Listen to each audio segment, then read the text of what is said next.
손주 면회 좀 할 수 있을까요? 돌아가세요. 부대 내 잡상인 출입금지입니다. 저는 김형수라고 합니다. 그 이름을 이야기한 순간 부대 전체가 발칵 뒤집어지고 말았죠. 구독 버튼을 눌러주세요. 금빛 행운과 함께 감동적인 이야기를 들려드릴게요. 사연 시작합니다. 그날 아침 강원도 깊은 산속에 위치한 한 군부대 정문이었어요. 짙은 안개 사이로 천천히 모습을 드러낸 건 보기 드문 행색의 한 노인이었죠. 색이 바랜 점퍼에 모자를 눌러쓰고 리어카 하나를 덜컹이며 밀고 있는 모습이었어요. 누가 봐도 동네에서 폐지 줍는 어르신처럼 보였지만 그의 걸음걸이에는 어딘지 모르게 단단한 힘이 느껴졌어요. 새벽부터 내리던 이슬비가 잠시 그쳤지만 공기는 여전히 축축했어요. 노인의 낡은 운동화는 진흙으로 얼룩져 있었고 리어카 바퀴에서는 길을 올라오며 묻은 흙이 조금씩 떨어지고 있었죠. 부대 정문까지 오는 길이 쉽지 않았을 텐데도 그의 눈빛은 흔들림 없이 또렷했어요. 정문 앞에서 멈춰선 그는 지팡이에 의지한 채 조심스럽게 입을 열었어요. 손주가 여기서 복무 중입니다. 면회 좀 가능할까요? 근무 중이던 헌병 둘은 서로를 슬쩍 바라보더니 무표정하게 대응했죠. 면회 등록 안 되어 있으십니다. 그리고 부대 내 외부인 출입 금지입니다. 돌아가 주세요. 보통 이런 상황에서 대부분의 민간인들은 당황하거나 항의하기 마련이지만 이 노인은 달랐어요. 그의 표정에는 오히려 어떤 담담함이 느껴졌죠. 마치 이미 이런 반응을 예상하고 있었던 것처럼요.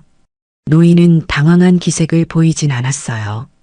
그저 천천히 리어카 안쪽에서 비닐봉투 하나를 꺼내들며 말했죠. 며칠 전부터 준비한 도시락입니다.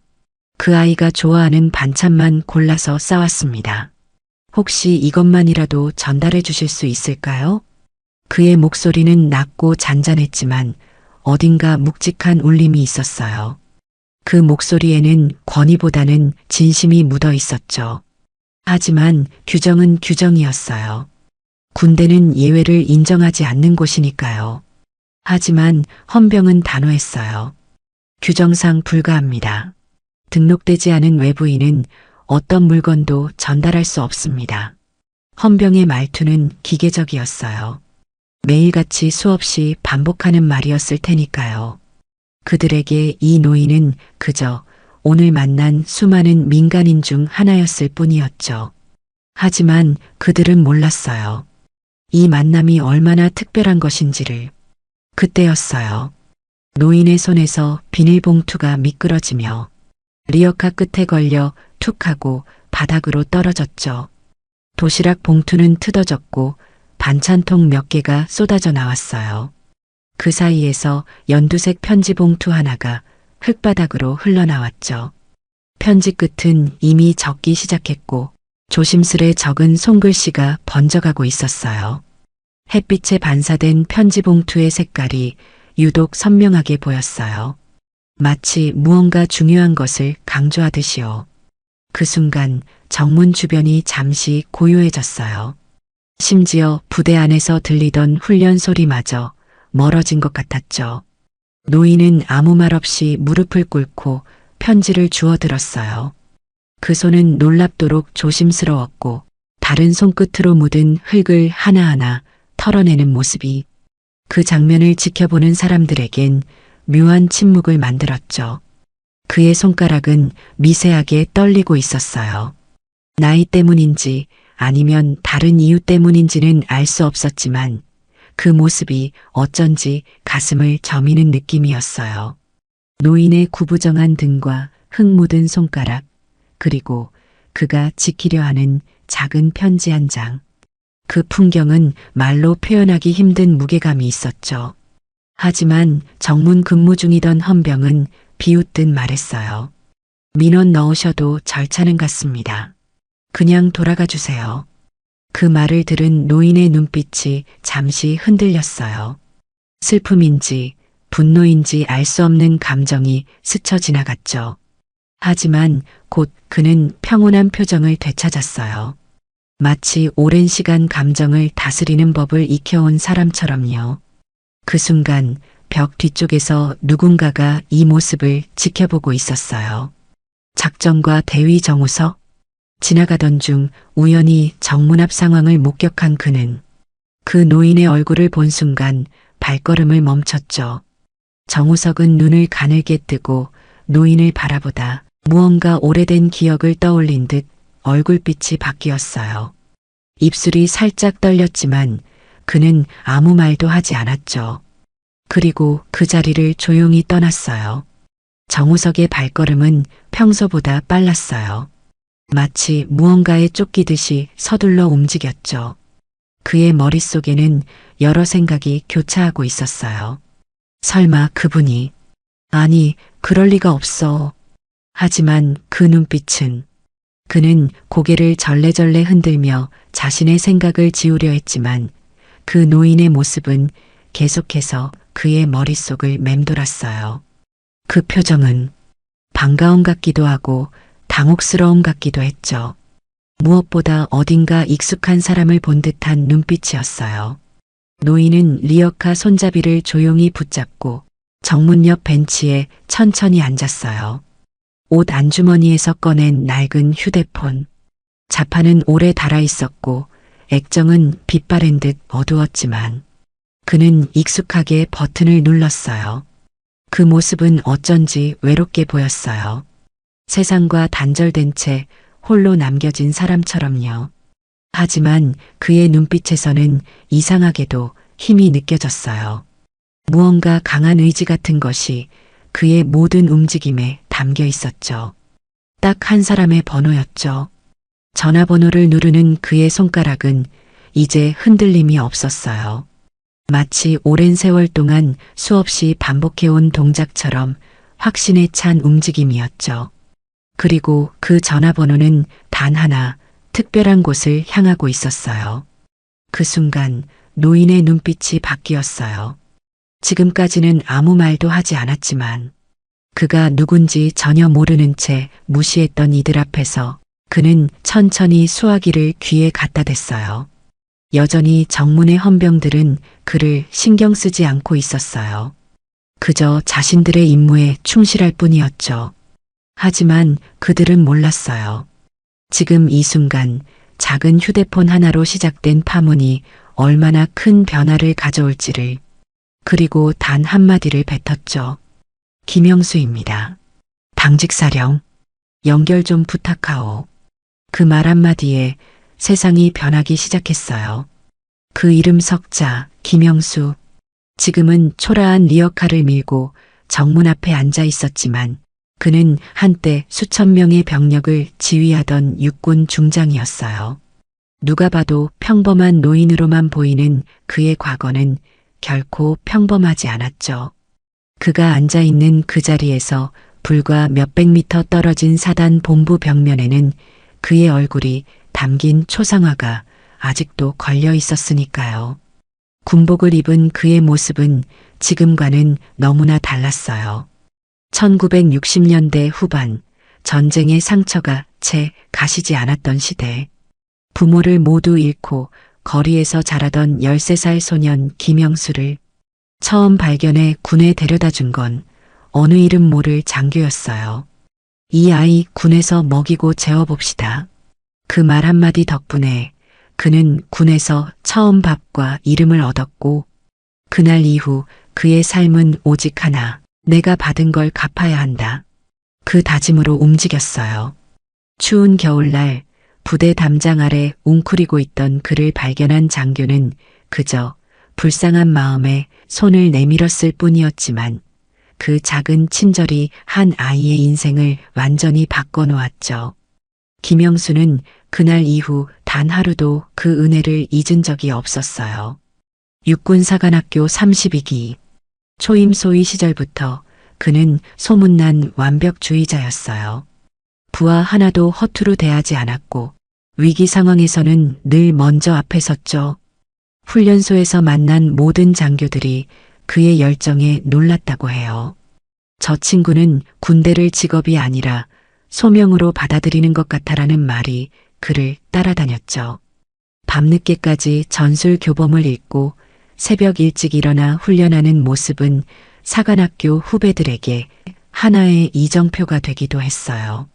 전방 GOP 철책선에서 한밤중 폭우 속에서 부하 둘을 등에 업고 병원으로 달리던 일화는 아직도 사단 내 전설로 회자되고 있었죠. 살아야 합니다. 얘들은 내 부하입니다. 그 한마디가 그를 장교가 아닌 군인으로 기억하게 만든 결정적 순간이었어요. 그날 밤은 전방에서 가장 위험한 폭우가 쏟아지던 때였어요. 철책선 점검 중이던 두 병사가 갑작스러운 산사태에 다리를 다쳤는데 무전마저 끊긴 상황이었죠. 누구도 나서기 힘든 그 순간 김영수 당시 대위는 망설임 없이 두 병사를 등에 업고 5km가 넘는 산길을 내려왔어요. 의무실에 도착했을 때 그의 군복은 이미 피와 진흙으로 범벅이 되어 있었지만 그는 두 병사를 안전하게 데려왔죠. 그는 어느새 작전 참모가 되었고 나중엔 작전사령부 부사령관까지 올랐어요. 별셋을 달고 지휘한 마지막 훈련에서 그는 내가 통제 못하는 작전은 명령하지 않는다 라며 지휘 통제소를 직접 박차고 나가 전방에 나섰죠. 가장 위험한 곳에는 항상 그가 있었어요. 그래서 부하들은 그를 믿었고 따랐죠. 다른 장군들이 멀리서 망원경으로 상황을 지켜볼 때 그는 항상 최전선에 있었어요. 내 눈으로 보지 않은 건 믿지 않는다는 그의 신조 때문이었죠. 그렇게 살아온 40년. 하지만 그의 퇴역식은 조용했어요. 내가 받은 만큼만 돌려주고 갑니다. 남은 건 그 애 하나면 됩니다. 그 애가 바로 딸의 아들, 외손자 정우진이었어요. 화려한 퇴역식 대신 그는 소박한 저녁 식사만을 원했어요. 참모들이 준비한 성대한 행사를 정중히 거절하고 그저 가까운 전우 몇 명과 함께 조용히 그의 군 생활을 마무리했죠. 그날 밤 그가 남긴 말은 단 한마디였어요. 이제 진짜 내 가족을 위해 살 시간입니다. 딸은 민간인과 결혼했지만 사위의 사고방식은 군인이었고 김영수는 사위에게 늘 말했어요. 군대든 사회든 내가 직접 책임질 수 있는 선택을 해라. 사위 김정우는 평범한 회사원이었지만 군 복무 시절 만난 전우들과 함께 작은 사업을 시작했어요. 김영수는 그 사업에 단 한 푼도 투자하지 않았죠. 내 배경으로 성공하는 건 진정한 성공이 아니다라고 생각했거든요. 하지만 그는 늘 사위에게 조언만큼은 아끼지 않았어요. 그의 경험과 지혜는 사위에게 든든한 버팀목이 되었죠. 하지만 딸과 사위는 겨울철 빙판길 교통사고로 세상을 떠났어요. 정우진은 고등학교 2학년. 그날 이후 김영수는 외손자를 키우는데 모든 것을 바쳤어요. 그날의 전화를 받은 순간 그의 세상이 무너졌어요. 평생 전장에서 수많은 위기를 견뎌온 그였지만 사랑하는 딸의 죽음 앞에서는 그저 평범한 아버지일 뿐이었죠. 경찰서에서 그를 본 사람들은 그가 얼마나 작아 보였는지 기억해요. 하지만 손주 우진을 품에 안는 순간 그는 다시 강해져야 했어요. 연금을 건드리지 않았고 과거 인맥도 모두 끊었어요. 내가 해줄 수 있는 게 뭐겠냐. 군인이 어떻게 사는지만 보여주자. 전역 후 몇몇 대기업과 정부기관에서 자문역을 제안했지만 그는 모두 거절했어요. 대신 작은 아파트로 이사해 손주와 함께 새 삶을 시작했죠. 아침 일찍 일어나 손수 도시락을 싸고 우진이 학교에서 돌아오면 항상 집에 있었어요. 군대에서는 감정을 드러내지 않던 그였지만 우진 앞에서는 자상한 할아버지였죠. 정우진은 결국 할아버지처럼 당당하게 살아보고 싶다며 입대했고 김영수는 말없이 고개만 끄덕였어요. 그날 우진의 입대식에서 김영수는 처음으로 오래된 군복을 꺼내 입었어요. 그러나 계급장은 모두 떼어냈죠. 오늘은 그저 한 아이의 할아버지로 왔다는 그의 말처럼 그는 그저 손주가 자랑스러운 평범한 노인의 모습이었어요. 그러다 입대 한 달 뒤 갑자기 연락이 끊겼어요. 편지도 오지 않았고 전화도 오지 않았어요. 부대 주소도 정확히 확인하지 못한 채 그는 막연히 기다렸죠. 처음에는 훈련이 바빠서 그런 거라고 생각했어요. 하지만 시간이 지나도 연락이 없자 김영수는 불안해지기 시작했죠. 군대 생활을 누구보다 잘 아는 그였기에 이런 침묵이 의미하는 바를 알 것만 같았어요. 무언가 우진에게 문제가 생겼다는 걸요. 그 시기에 그에게 찾아온 건 또 한 번의 중풍이었어요. 말이 어눌해지고 손발이 떨리기 시작했고 그렇게 6개월 가까이를 재활병원에서 보내야 했어요.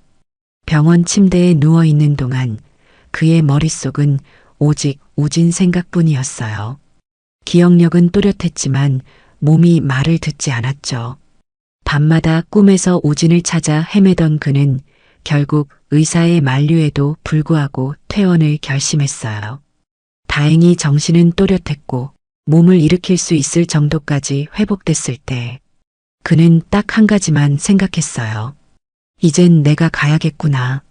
그 아이가 무슨 일이 있는지 직접 봐야겠다. 병실에서 바라본 창문 너머로 보이는 하늘이 유독 파랗던 날이었어요. 그날 그는 평생 단 한 번도 누구에게도 부탁한 적 없던 간호사에게 처음으로 도움을 청했죠. 제 손주에게 줄 도시락을 만들고 싶습니다. 도와주실 수 있을까요? 그리고 준비했어요. 도시락은 전날부터 직접 재료를 다듬었고 편지는 하루에 2줄씩 써서 완성했어요. 떨리는 손으로 당근을 썰고 계란말이를 만들면서도 그의 눈빛은 확고했어요. 이건 그가 할 수 있는 마지막 임무라고 생각했거든요.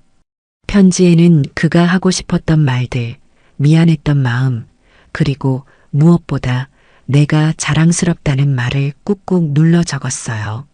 예복은 꺼내지 않았어요. 군복도, 계급도, 이름도 밝히고 싶지 않았어요.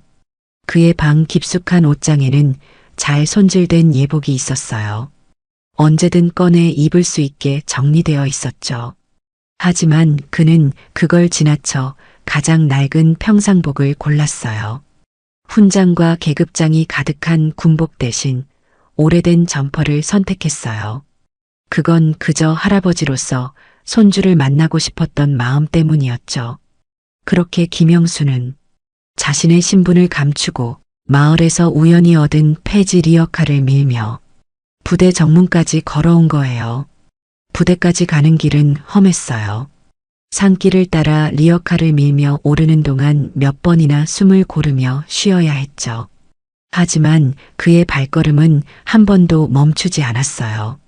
마치 마지막 임무를 수행하는 군인처럼 그는 목표를 향해 묵묵히 나아갔어요. 그는 가난해서 폐지를 주운 게 아니었어요. 그저 스스로를 낮춘 거예요. 이름석 자보다 마음이 먼저 닿길 바랐던 사람. 그가 바로 김영수였어요. 무너지고 있었다. 정우진 일병. 올해 21살. 입대한 지 이제 막 7개월이 지났어요. 어린 시절부터 할아버지의 영향으로 군인을 동경해왔던 우진이었지만 실제 군 생활은 그가 상상했던 것과는 많이 달랐어요. 철책선 앞에서 당당하게 조국을 지키는 영웅적인 모습보다는 일상의 반복과 때로는 견디기 힘든 인간관계가 더 큰 과제였죠. 부대 내에선 조용한 성격에 말도 잘 안 붙이는 편이었지만 성실하고 무던한 병사로 평가받고 있었죠. 하지만 불과 2달 전 그를 완전히 바꿔놓은 사건이 하나 있었어요. 늘 침착하고 묵묵히 자신의 일을 해내던 우진이었기에 선임들도 그를 별로 신경 쓰지 않았어요. 정우진? 아, 그 조용한 애 말이지. 착실하긴 한데 좀 튀는 데가 없어. 이런 평가가 대부분이었죠. 하지만 그런 평가가 오히려 그를 지켜주고 있었는지도 몰라요. 그날은 혹한기 야외 훈련 첫날 밤이었어요. 영하 18도, 눈까지 쌓인 상황에서 텐트를 정리하던 중 옆조의 병사가 얼음 위에 미끄러지며 목을 심하게 다쳤어요. 그때 텐트를 정리하던 중 누군가의 장난처럼 시작된 밀침이 있었고 옆조 병사가 얼음 위에 미끄러지며 목을 다쳤어요. 하지만 당시 누구도 그것이 고의였다고 말하지 않았고 단순 낙상사고로 기록되었죠. 바람이 너무 세게 불어 텐트 말뚝이 자꾸 빠져나갔어요. 모두가 얼어붙은 손을 호호 불며 어렵게 텐트를 고정하고 있었죠. 바로 그때 누군가 장난으로 밀었는지 아니면 정말 실수였는지 모를 일이 벌어졌어요.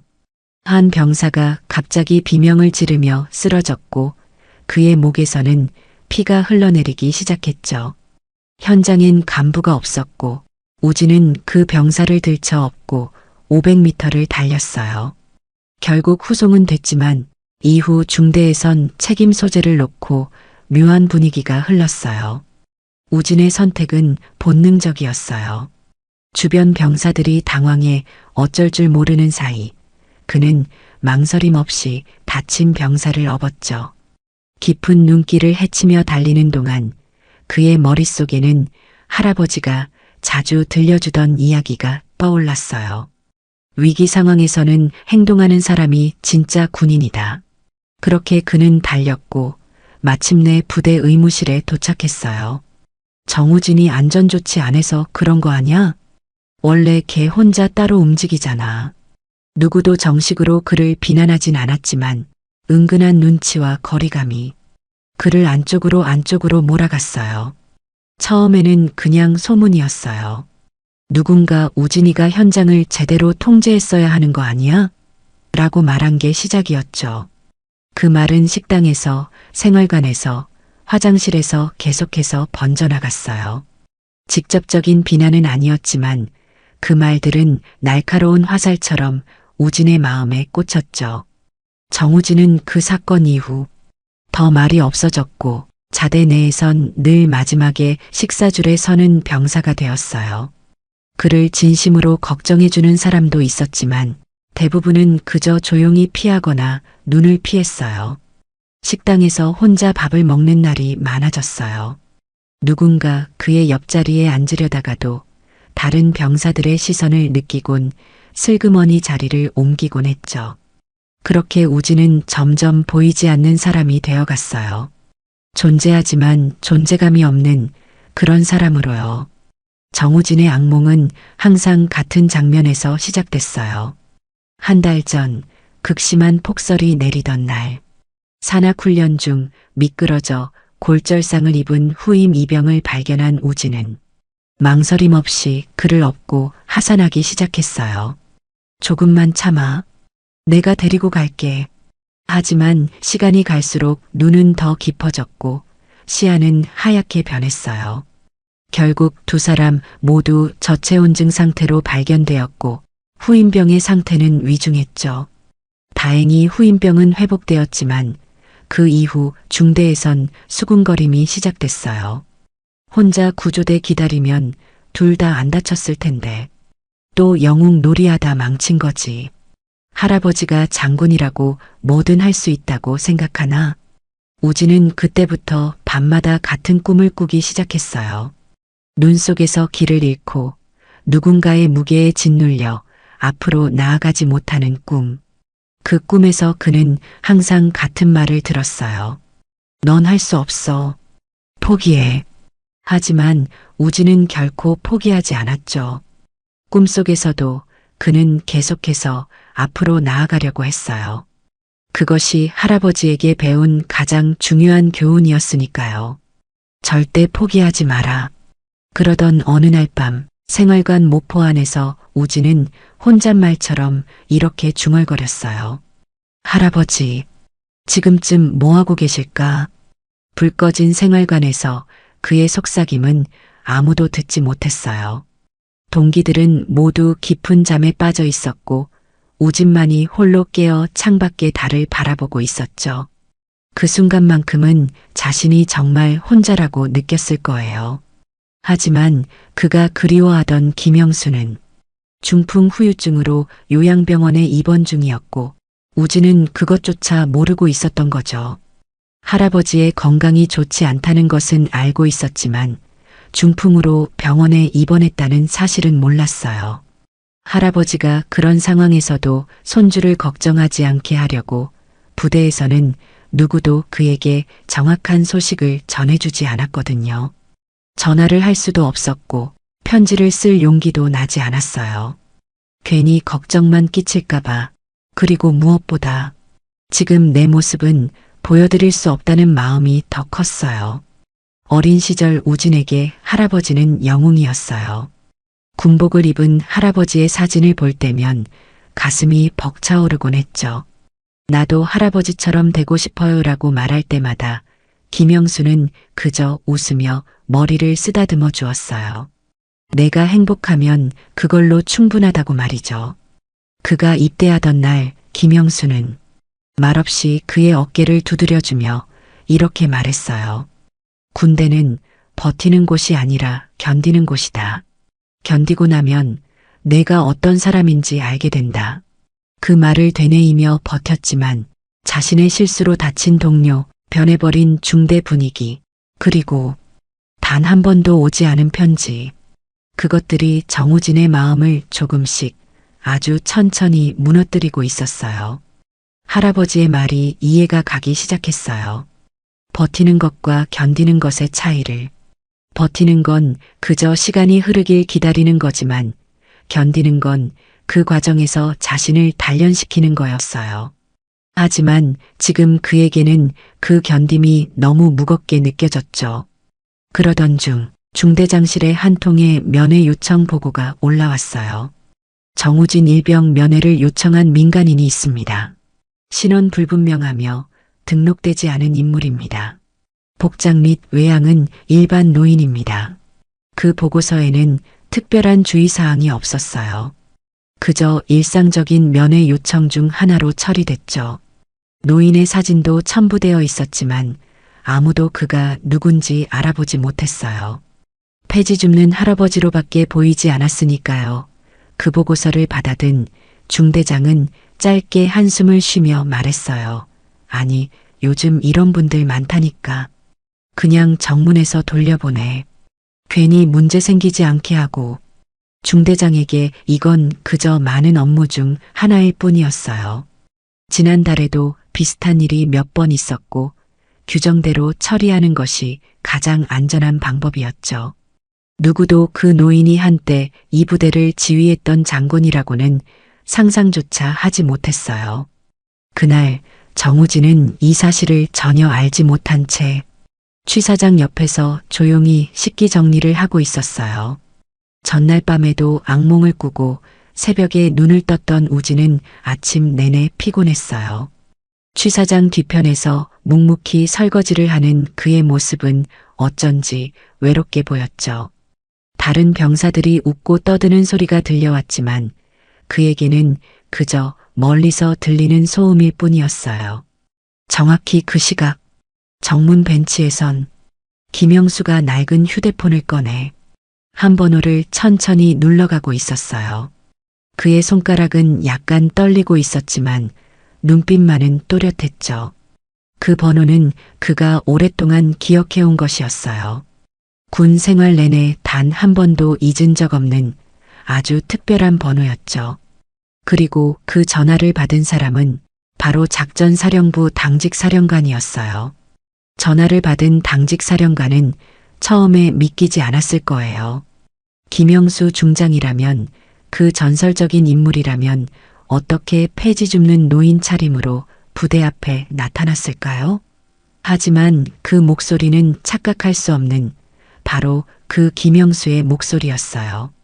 그날 오후 3시 42분 작전사령부의 직통 비상전화가 울렸어요. 긴장감이 감도는 상황실 전화벨 소리가 울리자 모두의 시선이 그쪽으로 향했죠. 비상전화는 좀처럼 울리지 않는 것이었거든요. 누군가 중요한 일이 있을 때만 사용하는 그 전화였어요. 사단은 작전사령부 예하부대로 강원도 최전방에 위치한 주요 전투부대였어요. 휴전선과 가장 가까운 곳에 위치한 이 사단은 항상 긴장감이 감돌았어요. 24시간 경계 태세를 유지하는 이곳은 김영수 중장이 한때 지휘했던 곳이기도 했죠. 그의 사진이 지휘 통제실 한쪽 벽에 아직도 걸려 있을 정도로요. 전화기 너머로 들리는 목소리는 거칠고 낮았어요. 김영수입니다. 당직사령 연결 좀 해주십시오.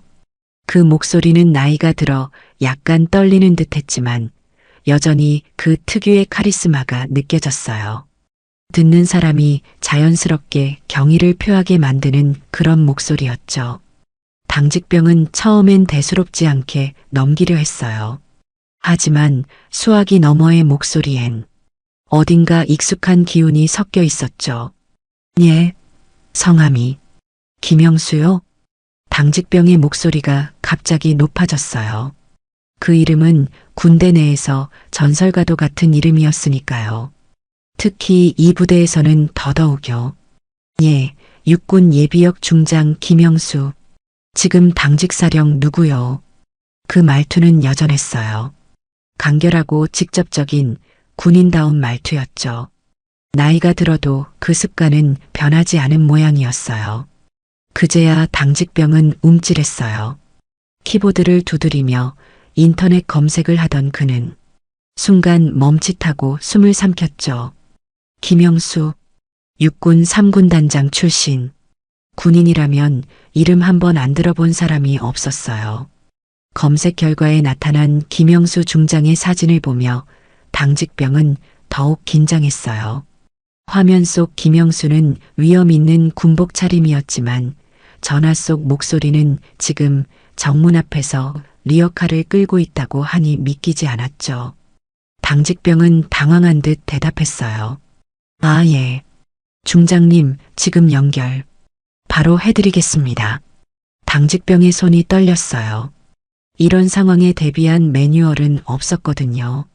전설적인 장군이 폐지 줍는 노인 차림으로 나타나 전화를 걸어올 거라고는 누구도 예상하지 못했을 테니까요.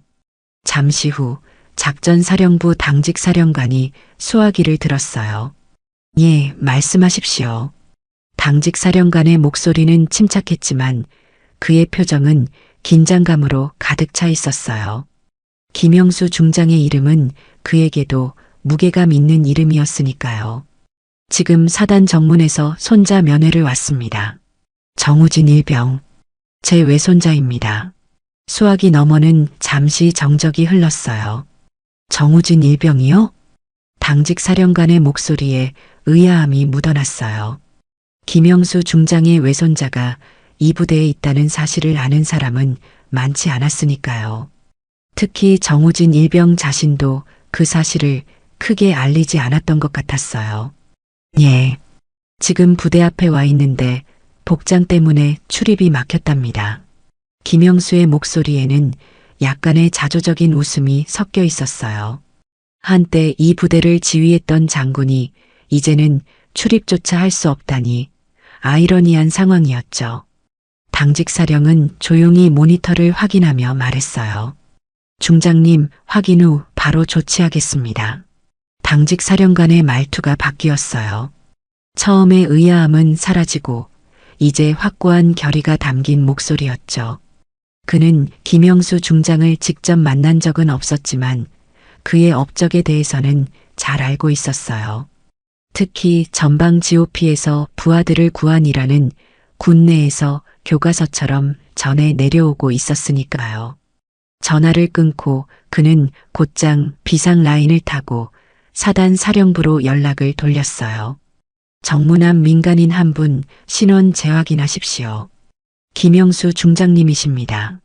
그의 목소리는 단호했어요. 이건 단순한 민원이나 면회 요청이 아니었으니까요. 이건 군 역사의 한 페이지를 장식한 인물에 관한 일이었어요. 잠시 뒤 상황은 급변하기 시작했어요. 사단장 비서실에선 긴장감이 감돌기 시작했고 연대장, 대대장까지 차례로 호출됐죠. 비서실 전화기가 쉴 새 없이 울렸어요. 김영수 중장이 정문에 나타났다고? 그게 정말이야? 지금 어떻게 하라는 거지? 모두가 당황한 기색이 역력했죠. 특히 사단장 최종현은 얼굴색이 변할 정도로 놀란 모습이었어요. 그 광경을 지켜보던 정우석 대위는 사단장에게 보고를 올리기 위해 발걸음을 재촉했어요. 그는 김영수 중장이 자신의 옛 지휘관이었다는 것을 기억해냈기 때문이었죠. 정우석 대위는 문득 그가 초임 소위 시절 김영수 중장의 부관으로 잠시 근무했던 기억이 떠올랐어요. 그때 김영수는 이미 백발이 섞인 노장이었지만 그 카리스마만큼은 여전했죠. 장교는 책상 앞이 아니라 병사들 곁에 있어야 한다는 그의 말은 정우석의 군 생활 철학이 되었어요. 하지만 정문 근무 병사들은 여전히 상황을 모르고 있었어요. 민간인 출입 안 됩니다. 돌아가세요. 정문 근무병들은 그저 자신들의 임무를 수행하고 있을 뿐이었어요. 그들에겐 리어카를 끄는 노인이 전설적인 장군이라는 사실이 믿기지 않았을 테니까요. 어쩌면 그들 중 일부는 훈련소에서 김영수 중장의 일화를 배웠을지도 모르지만 실제 그 인물을 알아볼 수는 없었을 거예요. 김영수는 묵묵히 벤치에 앉아 있었고 그 옆엔 낡은 시장 가방과 작은 도시락통이 놓여 있었어요. 그는 그저 조용히 기다리고 있었어요. 평생을 군인으로 살아온 그였기에 자신의 신분이 확인되는데 시간이 걸린다는 것을 이해하고 있었죠. 그의 눈빛은 여전히 흔들림이 없었어요. 마치 작전을 기다리는 군인처럼요.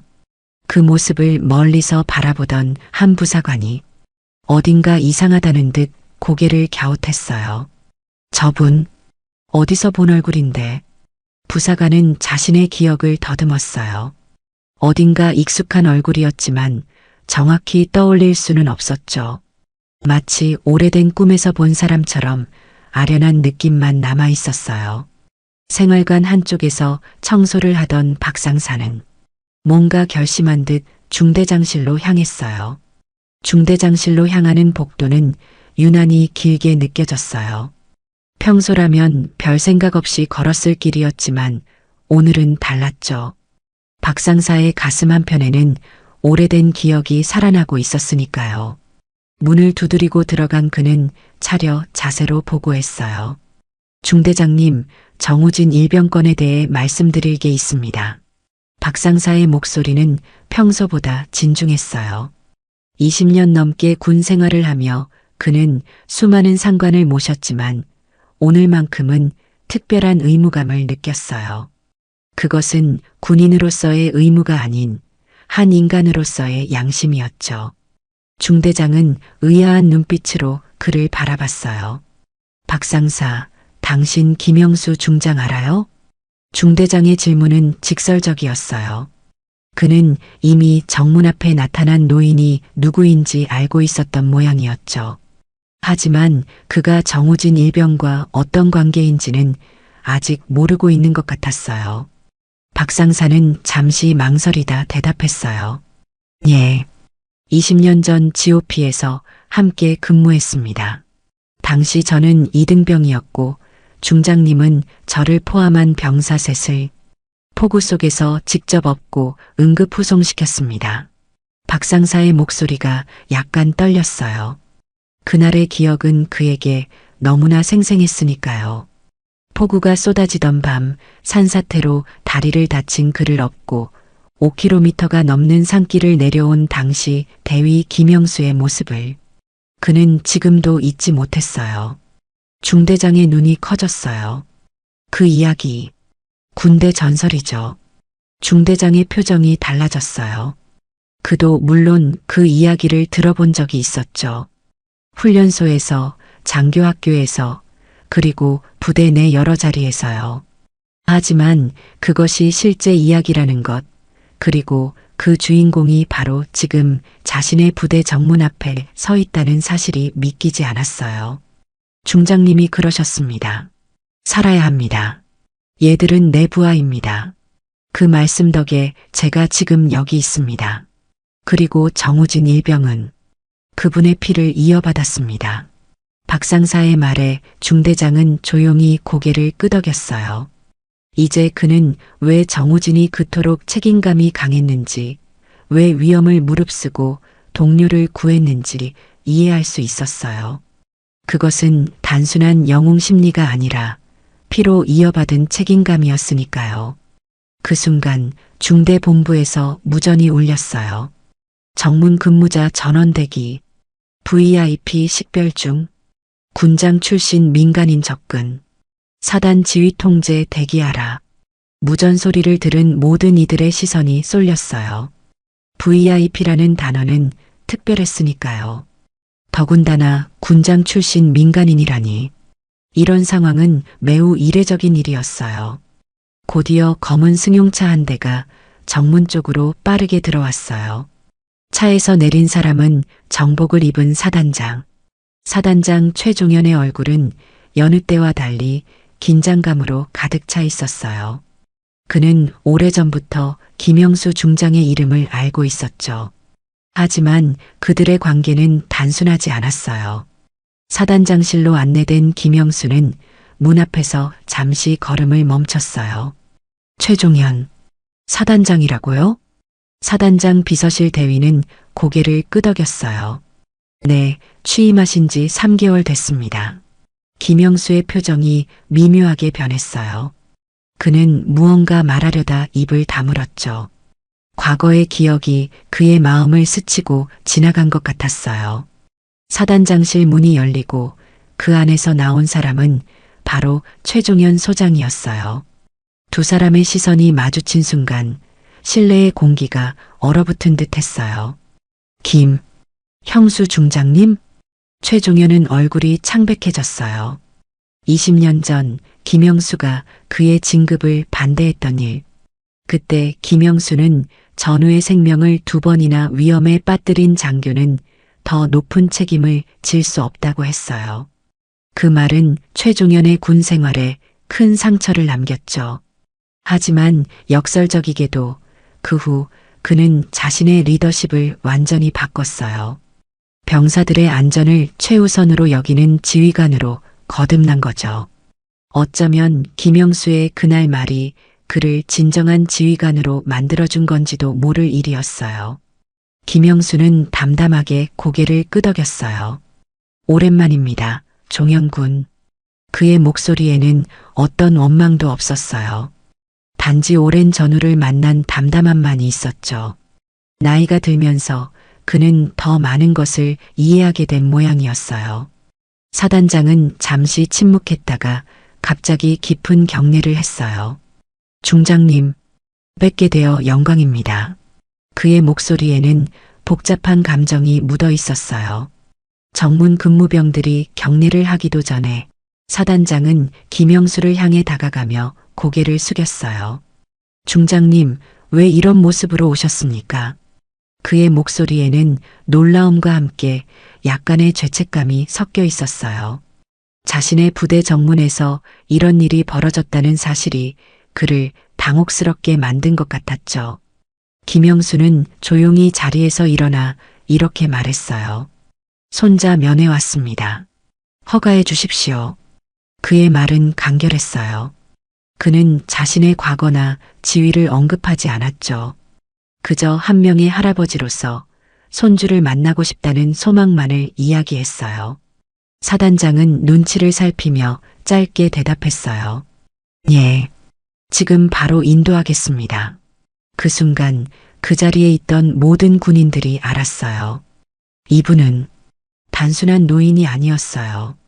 그날 오후 4시 17분, 사단장실에서는 전례 없는 조용한 명령이 떨어졌어요. 정우진 일병, 지금 바로 연병장으로 인도하십시오. 그 전에 생활관 복귀는 잠시 보류. 차라리 지금 이 시각 연병장 한복판이 낫겠어. 사단장 최종현의 목소리는 평소보다 낮고 진중했어요. 그의 표정에는 복잡한 감정이 교차하고 있었죠. 한편으로는 김영수 중장을 마주한 당혹감, 다른 한편으로는 부하들에게 어떻게 이 상황을 설명해야 할지 고민하는 모습이었어요. 사령부 비서실은 분주했어요. 전화벨이 쉴 새 없이 울렸고 장교들이 서리를 들고 분주히 오갔죠. 모두가 김영수 중장의 방문에 대응하느라 바빴어요. 그의 이름은 여전히 군내에서 큰 무게를 가지고 있었으니까요. 연병장은 평소보다 적막했어요. 소수 병력만 제설 작업을 하고 있었고 그 중심에 정우진이 조용히 서 있었어요. 눈이 쌓인 연병장은 마치 하얀 캔버스 같았어요. 그 위에 홀로 서 있는 정우진의 모습이 유독 눈에 띄었죠. 그는 갑작스러운 호출에 당황한 기색이 역력했어요. 왜 갑자기 나를 부르는 걸까? 하는 의문이 그의 얼굴에 선명하게 드러났으니까요. 사단장과 김영수가 도착한 순간 연병장 주변 인원들이 황급히 자리에서 물러섰어요. 모두가 그들을 주목했어요. 사단장과 함께 천천히 걸어오는 노인의 모습이 어딘지 낯설면서도 위험이 느껴졌으니까요. 비록 군복은 입지 않았지만 그의 걸음걸이에는 여전히 군인의 기품이 담겨 있었어요. 김영수는 연병장 끝자락까지 걸어가 우진을 바라봤어요. 우진아. 그 한마디에 담긴 감정은 말로 표현할 수 없을 만큼 깊었어요. 그동안 쌓인 그리움, 걱정, 그리고 안도감이 모두 뒤섞인 목소리였죠. 정우진은 고개를 들지 못했어요. 그냥 입술을 한번 달싹였을 뿐. 정우진의 눈에는 놀라움과 부끄러움이 가득했어요. 할아버지가 여기 있다는 사실이 믿기지 않은 것 같았죠. 더군다나 이런 모습으로. 그는 말 그대로 얼어붙은 듯 했어요. 그 옆에 있던 사단장이 조용히 중대장에게 말했어요. 생활관으로 도시락 하나 보냈다지? 사단장의 목소리는 낮았지만 주변은 너무 고요해서 모두가 들을 수 있었어요. 그의 말은 질문이라기보다는 이미 알고 있는 사실에 대한 확인에 가까웠죠. 예, 확인됐습니다. 냉장고에 보관돼 있었고 아직 안 먹은 상태입니다. 중대장의 대답에는 약간의 불안감이 묻어 있었어요. 그는 알고 있었어요. 그 도시락이 며칠 동안 생활관 냉장고에 방치되어 있었다는 사실을요. 누구도 정우진에게 알려주지 않았다는 것도요. 그 도시락 지금 가져오게. 김영수 중장님 댁에서 직접 싸우신 거니까. 사단장의 말에 중대장은 재빨리 누군가에게 지시를 내렸어요. 그의 얼굴에는 당혹감이 역력했죠. 이제야 그는 이 모든 상황을 이해하기 시작했어요. 정문에서 거절당한 노인이 바로 전설적인 김영수 중장이었고 그가 가져온 도시락은 손자를 위한 것이었다는 사실을요. 잠시 후 병사 한 명이 낡은 보자기에 쌓인 도시락통을 들고 뛰어왔어요. 그 안에는 밥과 김치, 계란말이, 그리고 젖은 손편지가 있었어요. 도시락을 받아든 사단장의 표정이 순간 굳었어요. 보자기는 낡았고 구겨져 있었죠. 도시락 뚜껑은 닫혀 있었지만 그 안의 내용물은 이미 굳어 있었을 거예요. 며칠이나 지난 음식이었으니까요. 편지는 도시락 바닥에 눌려 있었고 살짝 젖어번진 글씨들 사이로 이런 문장이 보였어요. 우진아, 그 어떤 순간에도 너는 혼자가 아니란다. 그 문장을 본 순간 주변에 서 있던 모든 이들의 마음이 무거워졌어요. 그건 단순한 격려의 말이 아니었으니까요. 그건 평생을 군인으로 살아온 한 사람이 가장 소중한 이에게 전하는 약속이었어요. 김영수는 천천히 편지를 들어 우진에게 내밀었어요. 내가 내 편이란다. 항상. 노인의 목소리는 떨렸지만 그 눈빛만큼은 여전히 단단했어요. 평생을 전장에서 보낸 군인의 눈빛이었죠. 그 눈에는 어떤 상황에서도 물러서지 않겠다는 의지가 담겨 있었어요. 마치 마지막 임무를 수행하는 병사처럼 확고한 결의가 느껴졌죠. 그제야 정우진은 떨리는 손으로 편지를 받았어요. 눈물이 쏟아질 듯 고개를 들 수 없었어요. 정우진의 어깨가 미세하게 떨리기 시작했어요. 그는 편지를 쥔 손에 힘을 주었고 입술을 깨물며 눈물을 참으려 했죠. 하지만 그의 눈가에는 이미 눈물이 고여 있었어요. 주변 병사들은 숨을 죽인 채 그 장면을 지켜보고 있었고 그제야 몇몇은 무언가를 깨닫기 시작했어요. 얼어붙은 듯한 침묵 속에서 모두의 시선이 정우진과 김영수에게 향했어요. 병사들은 처음으로 정우진을 다른 시선으로 바라보기 시작했죠. 그저 이상한 애 혹은 말 없는 애가 아니라 할아버지의 사랑을 받는 한 사람으로요.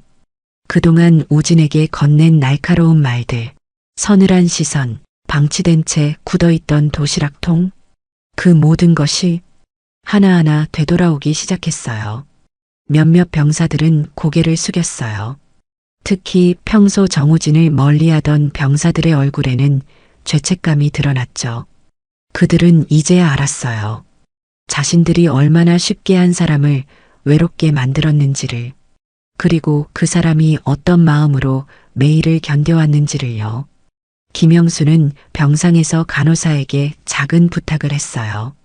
제 상의, 왼쪽 주머니에. 병실에서 김영수는 자신의 오래된 외투를 가리켰어요. 그 주머니에는 특별한 무언가가 있었죠. 평생을 지켜온 소중한 것이요. 간호사는 김영수의 접힌 외투를 가져와 주머니를 확인했어요. 그 안에는 오래된 주머니 칼 하나가 있었어요. 손잡이에는 KHSJHJWJ라는 이니셜이 새겨져 있었어요. 그 작은 칼은 낡았지만 여전히 빛이 났어요. 군인의 필수품이었던 이 칼은 단순한 도구가 아니었죠. 그것은 새 세대를 이어주는 소중한 유산이었으니까요. 김영수에서 사위 정운, 그리고 외손자 정우진으로 이어지는 가족의 이니셜이었어요.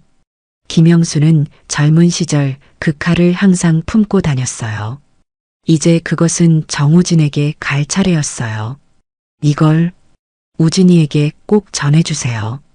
간호사는 고개를 끄덕였어요. 내가 언제나 너의 편이라는.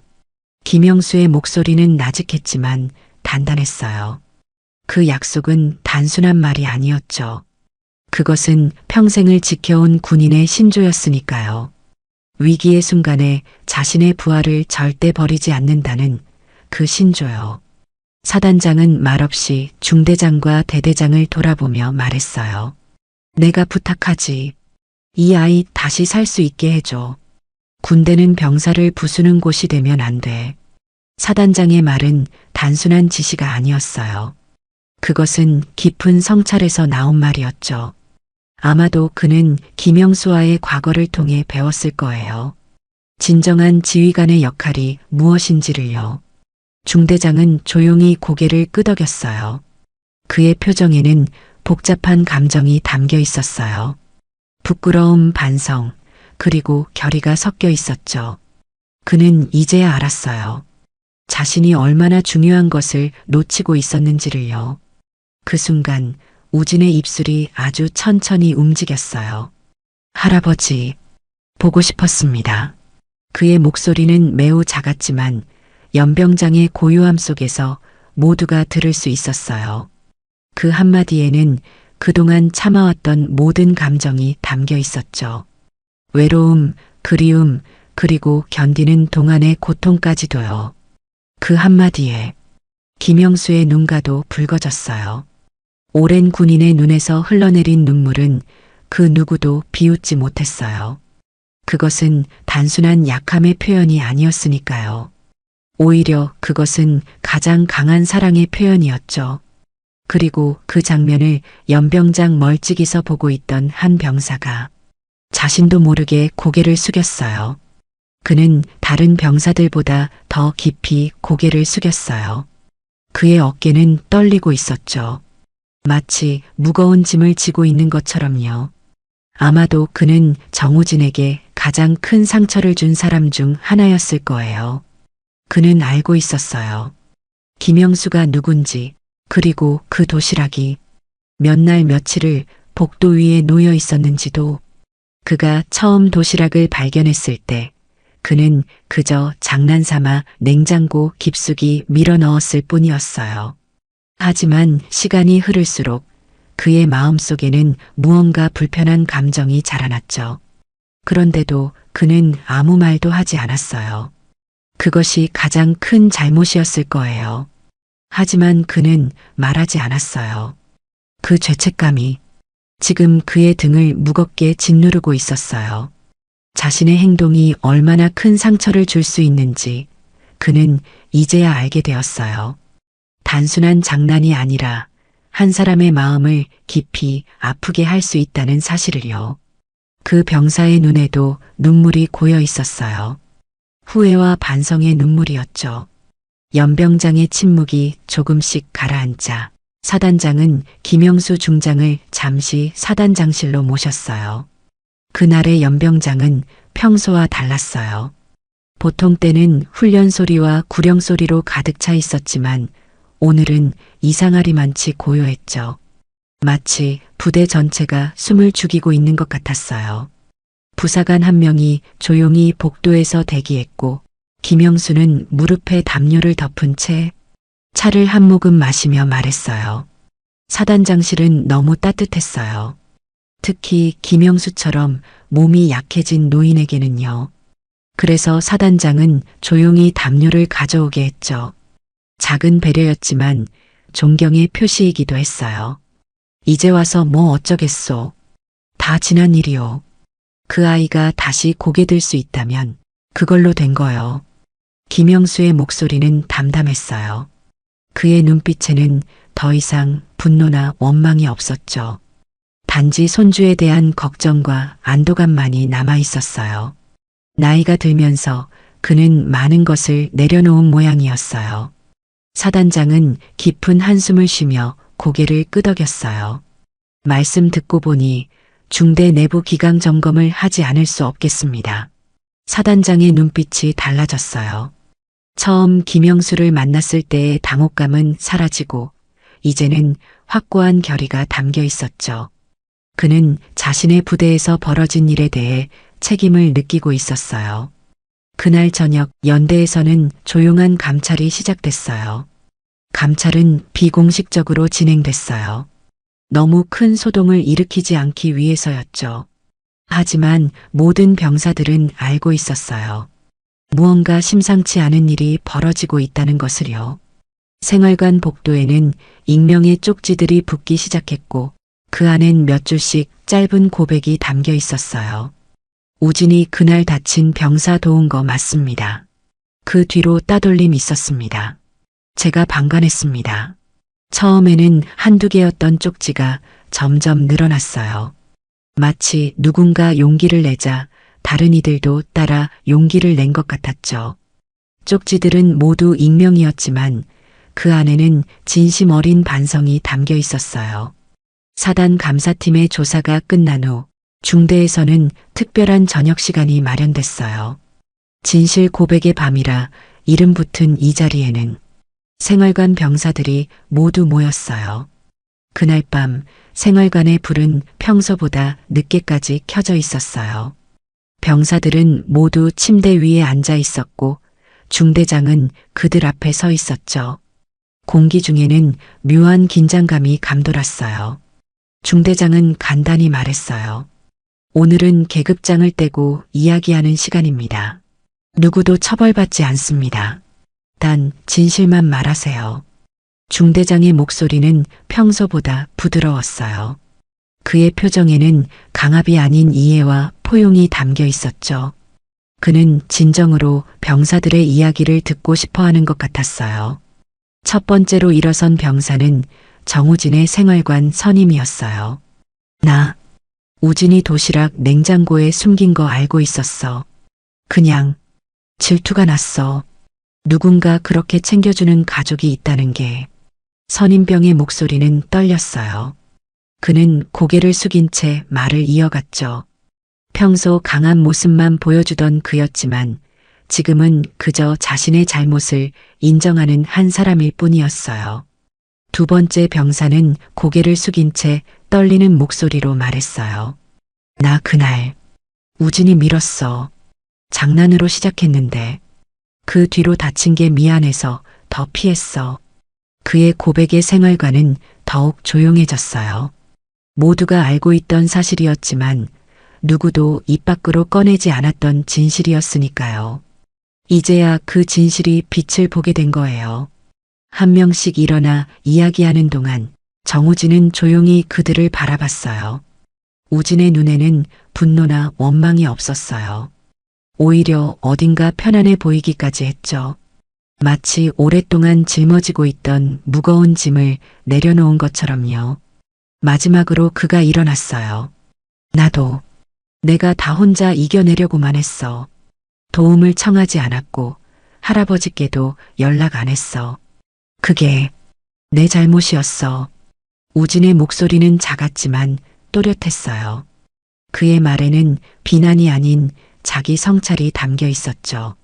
그는 자신도 모든 것을 완벽하게 했던 것은 아니라는 걸 인정했어요. 그날 밤 생활관에는 오랜만에 진짜 웃음소리가 퍼졌어요.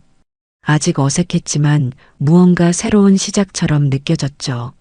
고백 시간이 끝난 후 병사들은 평소보다 조금 더 가깝게 모여 앉았어요. 어색한 웃음과 함께 진짜 대화가 시작됐죠. 처음으로 그들은 서로를 가면 없이 마주하고 있었어요. 특이한 건 어느 하나의 글에도 이름이 없었지만 다들 알고 있었어요. 병사들 사이에서 뭔가 바뀌고 있다는 걸. 다음 날 아침 생활관의 분위기는 확연히 달라져 있었어요. 아직 완전하진 않았지만 뭔가 새로운 공기가 감돌고 있었죠. 서로를 바라보는 눈빛이 달라졌어요. 더 이상 서로를 경계하거나 피하지 않았어요. 아, 우리 너무했지? 너무한 정도가 아니었지. 근데 넌 몰랐냐? 그 도시락. 알았어. 그냥 말 안 한 거야. 그 말에 두 사람 사이엔 짧은 침묵이 흘렀어요. 두 병사는 식당 한쪽에 앉아 조용히 대화를 나누고 있었어요. 그들의 표정에는 후회와 반성이 담겨 있었죠. 하지만 동시에 그들은 이제 무언가 다른 선택을 할 수 있다는 희망도 품고 있었어요. 그리고 그날 밤 취사병 한 명이 정우진의 식판에 계란 후라이 2개를 올려주며 말했어요. 너 내일 연병장 청소 빠지지 마. 내 순서야. 그 말은 겉으로 보기엔 그저 일상적인 지시 같았어요. 하지만 우진과 취사병 둘 다 알고 있었죠. 이것은 단순한 청소 당번이 아니라 너도 우리 중 하나라는 의미라는 것을요. 그동안 우진은 늘 혼자 청소했었으니까요. 겉보기엔 아무 일도 없던 일상처럼 보였지만 우진은 그 안에서 작은 변화의 기류를 느꼈어요. 식당에서 생활관에서 심지어 훈련장에서도 무언가 달라졌어요. 누구도 크게 말하지 않았지만 모두가 조금씩 달라지고 있었죠. 우진을 바라보는 시선이, 그에게 건네는 말이, 그리고 그와 함께하는 시간이요. 병원 침대에 누운 김영수는 의사에게 다시 입원 연장 요청을 받았어요. 하지만 그는 고개를 저으며 말했어요. 괜찮습니다. 이젠 내가 가야 할 곳이 생겼습니다. 의사는 걱정스러운 표정이었어요. 김영수의 상태는 여전히 불안정했으니까요. 하지만 그의 눈빛에는 확고한 결의가 담겨 있었어요. 그는 이미 결정을 내린 상태였죠. 그의 손엔 병원에서 챙겨준 진료 서류와 그날 부대 정문에서 받아온 젖은 손편지가 함께 들려 있었어요. 그 편지는 이미 구겨지고 물에 젖었지만 김영수에게는 무엇보다 소중한 것이었어요. 그것은 손주와 다시 만날 수 있게 해준 연결고리였으니까요. 며칠 후 사단 내부엔 아주 짧은 공지가 전달됐어요. 정우진 일병, 가족 사유로 인한 3박 4일 외박 승인, 병영문화 개선 우수 사례 부대 선정 관련 보고 포함. 그 공지를 본 병사들은 서로를 바라보며 미소를 지었어요. 모두가 알고 있었죠. 이것이 단순한 외박이 아니라는 것을요. 그것은 군 생활에서 가장 소중한 시간, 가족과의 시간이었으니까요. 그리고 정문 앞 김영수의 오래된 자전거 수레 한쪽엔 붉은 보자기로 싼 도시락 2개가 조심스레 놓여 있었어요. 아침 일찍 정문 앞에 나타난 김영수는 전과 달리 정장을 입고 있었어요. 낡았지만 정갈한 양복이었죠. 그는 더 이상 폐지 줍는 노인의 모습이 아니었어요. 그저 손주를 기다리는 평범한 할아버지의 모습이었죠. 하나는 우진이 먹을 도시락, 그리고 하나는 그와 나눌 시간을 위한 것이었어요.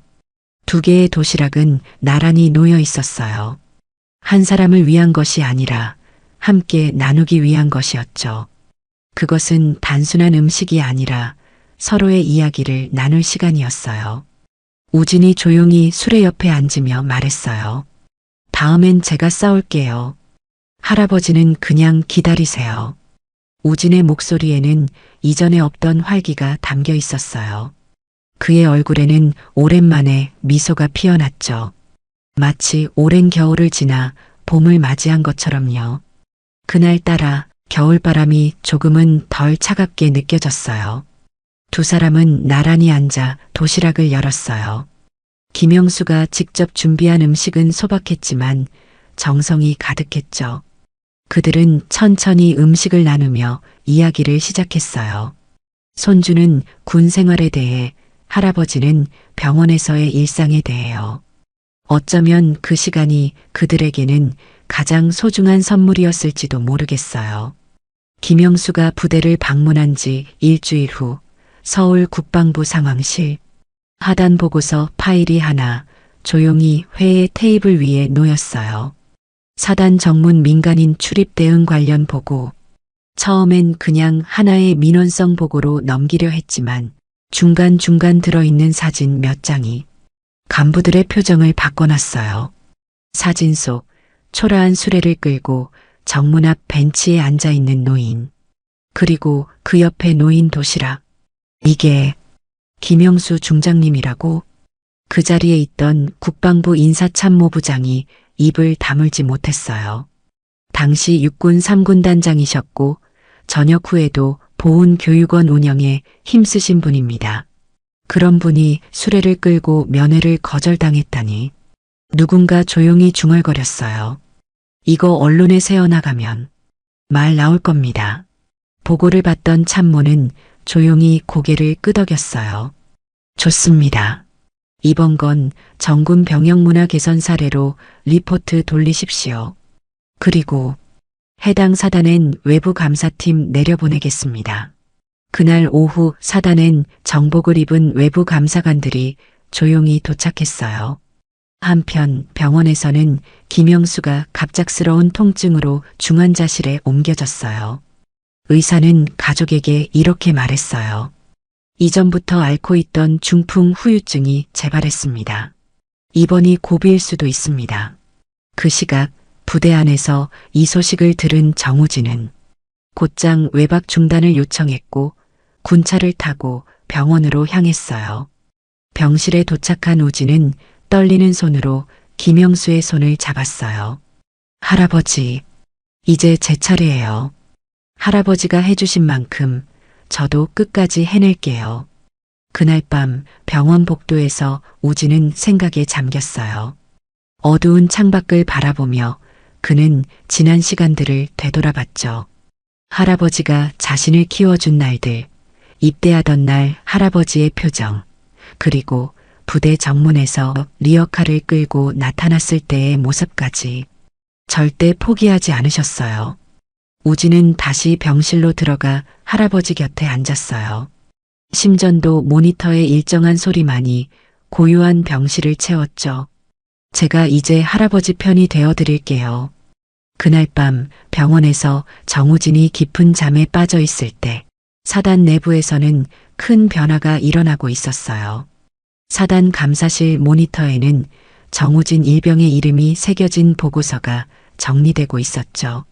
병역 내 보건력 회복 주체 정우진 일병. 의지, 감정, 윤리의 3중 교차점에서 지휘체계가 흔들렸고 그를 통해 다시 회복되기 시작했다. 이튿날 아침 정우진이 병원 카페테리아에서 커피를 마시고 있을 때 한 전화가 걸려왔어요. 사단장이었죠. 정우진 일병. 소식 들었네. 할아버지 상태는 어떤가? 정우진은 잠시 말을 잊었어요.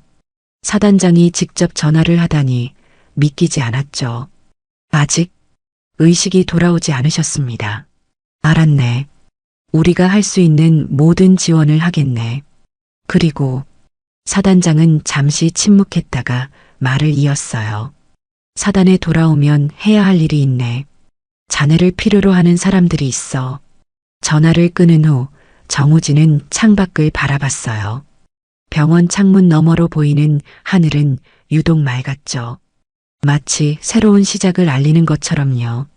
그때 병실에서 간호사가 그를 급하게 불렀어요. 정우진 씨, 빨리 와주세요. 우진은 놀라 뛰어갔어요. 할아버지에게 무슨 일이 생긴 걸까요? 병실에 도착한 그는 놀라운 광경을 목격했어요. 김영수의 손가락이 미세하게 움직이고 있었죠. 의식이 돌아오시는 것 같아요. 간호사의 말에 우진의 눈에 눈물이 고였어요. 그는 할아버지의 손을 꼭 쥐며 속삭였어요. 할아버지, 제가 여기 있어요.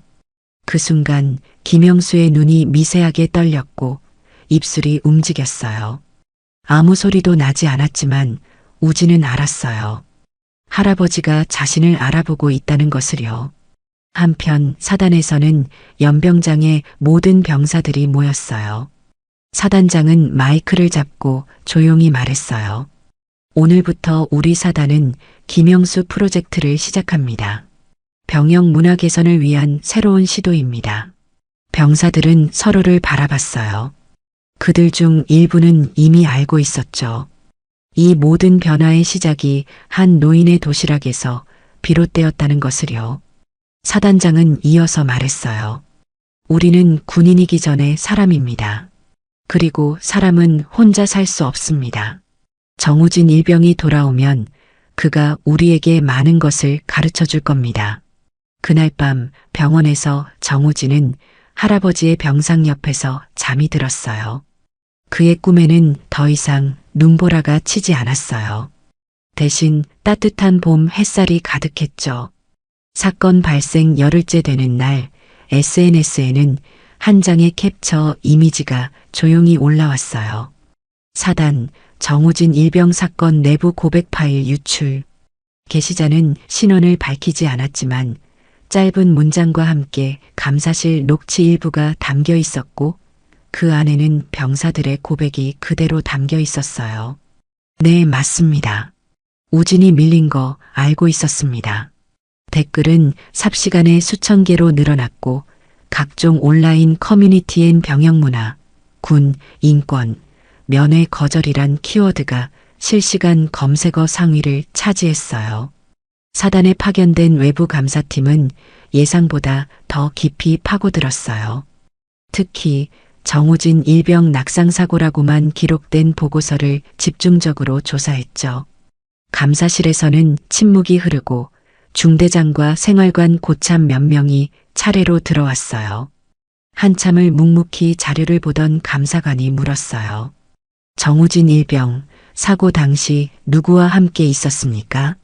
말없이 서로 눈치만 보던 병사들 중 그 중 하나가 손을 들었어요. 그날 제가 뒤에 있었습니다. 우진이 밀린 거 맞습니다. 그 말을 시작으로 병사 한 명, 또 한 명이 입을 열기 시작했어요. 그날 오후 사단장 명의로 전 병사들에게 전달된 공지. 어떤 침묵도 정의를 이기지 못한다. 자진 보고자에겐 최대한의 보호를 약속한다. 국방부 청사에서는 긴급 대책회의가 열렸어요. 국회 국방위원회 의원 일부까지 참석한 가운데 각 부처 장성들이 보고서를 들고 하나둘 자리했죠. 이번 사건은 단순한 군 기강 문제가 아닙니다. 국민 정서와 직결된 신뢰의 문제입니다. 회의장 뒤편 차분히 앉아있던 한 장군이 입을 열었어요. 정우진 일병 그리고 김영수 예비역 중장은 지금 이 순간 우리 군의 마지막 양심을 지켰습니다. 국방부 장관은 고개를 끄덕이며 결정을 내렸어요. 우린 전례 없이 조치를 취할 겁니다. 정우진 일병을 병영문화개선위원회 자문병사로 발탁합니다. 그리고 얼마 지나지 않아 국방부 공식 SNS에는 김영수 도시락 프로젝트라는 해시태그가 등장했어요. 군 복무 중인 가족에게 도시락 한번 보내보세요. 그 마음이 병영 문화를 바꿉니다. 처음에는 조용히 시작된 이 캠페인이 전국의 군 부대로 확산되기 시작했어요. 부모님들이 정성껏 싼 도시락에는 짧은 편지가 함께했고 부대는 이 도시락을 전달하기 위한 면회의 날을 신설했죠. 뉴스 앵커는 이렇게 전했어요. 폐지 줍는 노인의 모습으로 부대를 찾은 예비역 중장의 이야기는 이제 군 인권 개선의 상징이 되고 있습니다. 이 모든 일이 벌어지는 동안 김영수는 여전히 의식 없는 상태로 병원 침대에 누워 있었어요.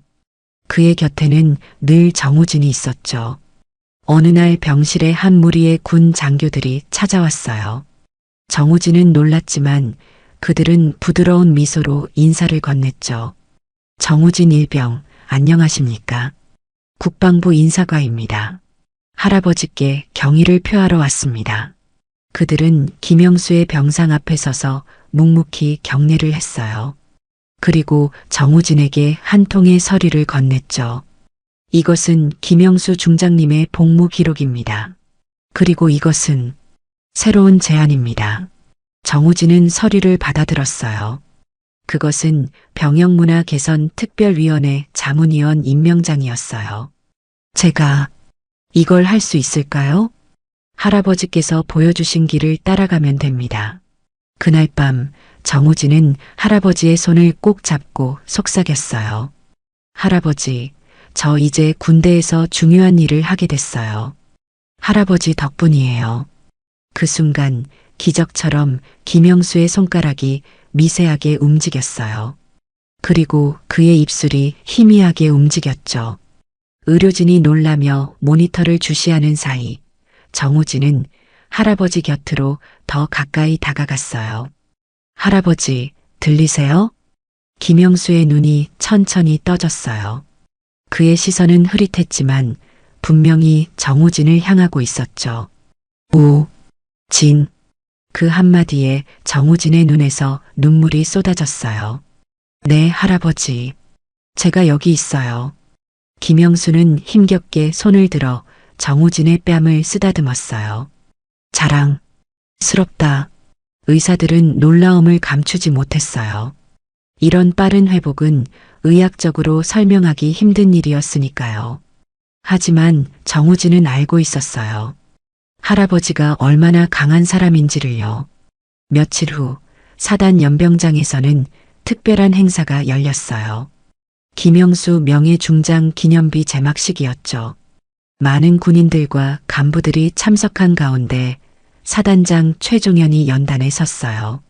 오늘 우리는 단순한 기념비를 세우는 것이 아닙니다. 우리는 새로운 약속을 하는 것입니다. 어떤 병사도 어떤 군인도 혼자 남겨두지 않겠다는 약속을.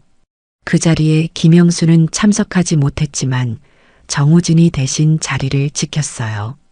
그는 이제 군복 대신 정장을 입고 있었죠. 특별위원회 자문위원으로서의 첫 공식 행사였으니까요.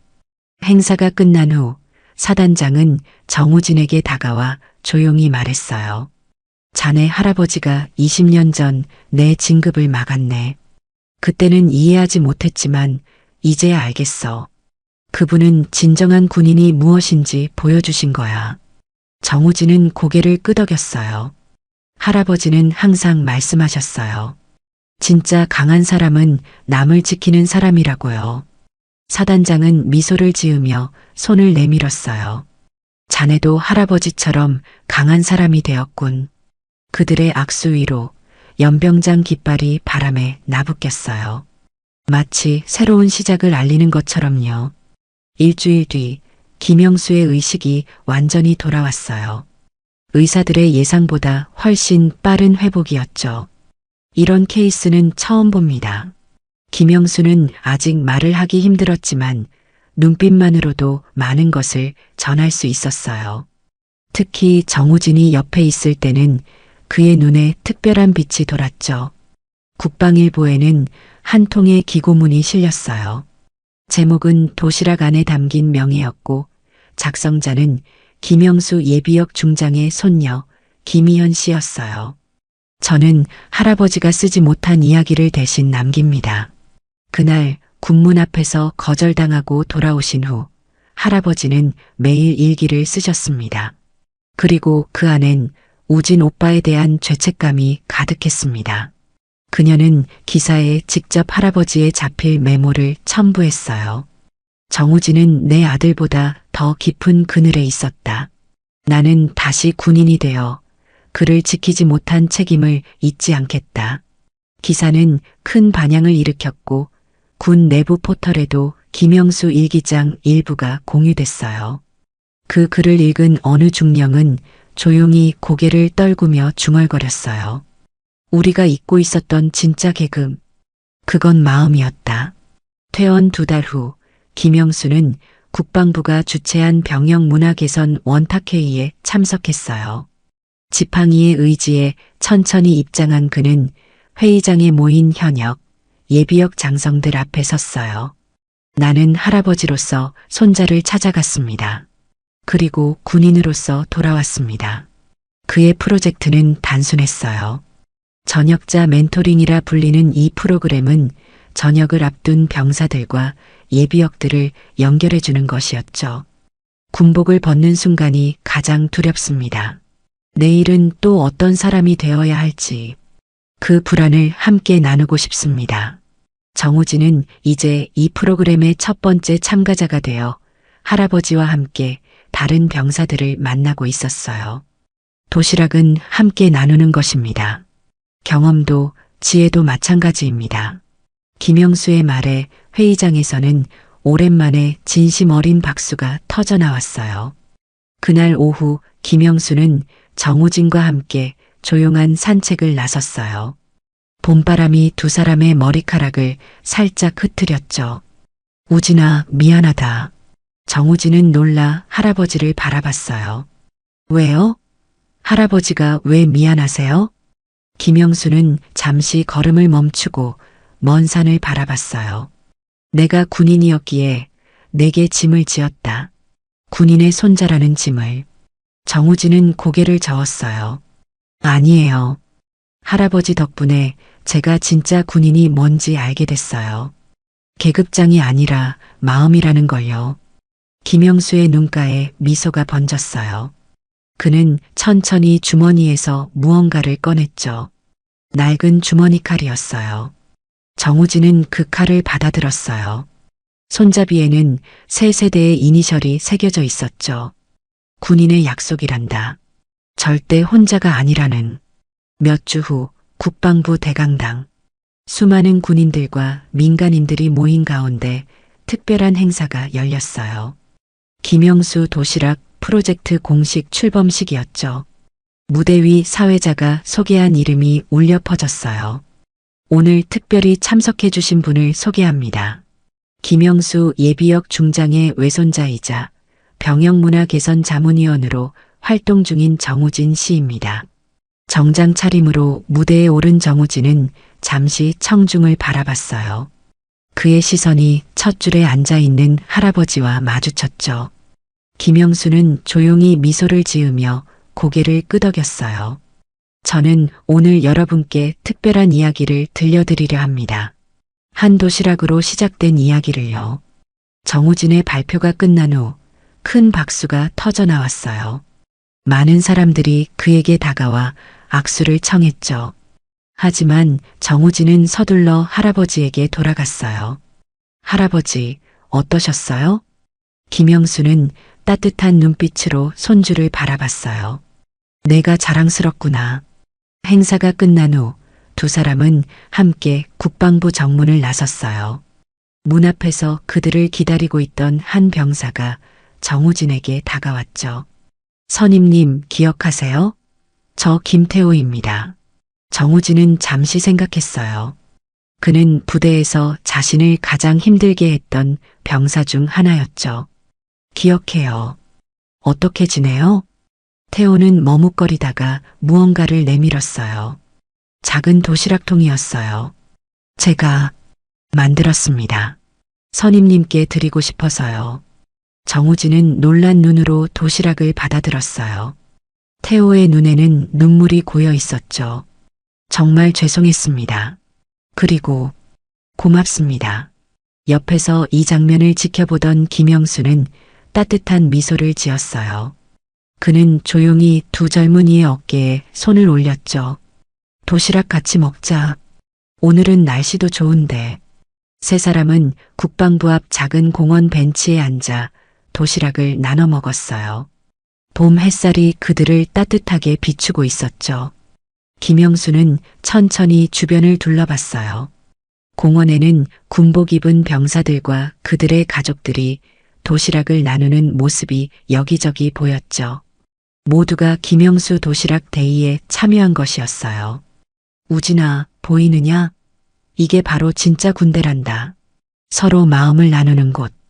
정우진은 고개를 끄덕였어요. 그는 이제 알았어요. 할아버지가 평생 지켜온 진짜 가치가 무엇인지를요. 그날 저녁 정우진은 자신의 SNS에 짧은 글을 올렸어요.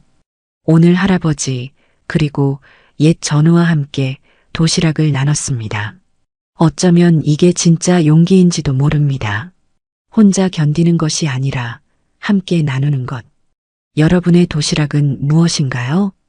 그 글 아래에는 수많은 댓글이 달렸어요. 군인들, 가족들, 그리고 많은 시민들이 자신의 이야기를 나누기 시작했죠. 김영수 중장의 전역은 오래전에 끝났지만 그가 남긴 마지막 전투는 지금도 계속 누군가의 하루를 바꾸고 있어요. 그리고 오늘도 누군가는 도시락을 싸며 이야기를 시작할 거예요. 더 많은 따뜻한 이야기 놓치지 않으시려면 구독 버튼 꾹 눌러주세요. 그리고 당신의 이야기 댓글로 들려주세요. 다음 도시락엔 당신의 사연이 담길지도 모르니까요. 감사합니다.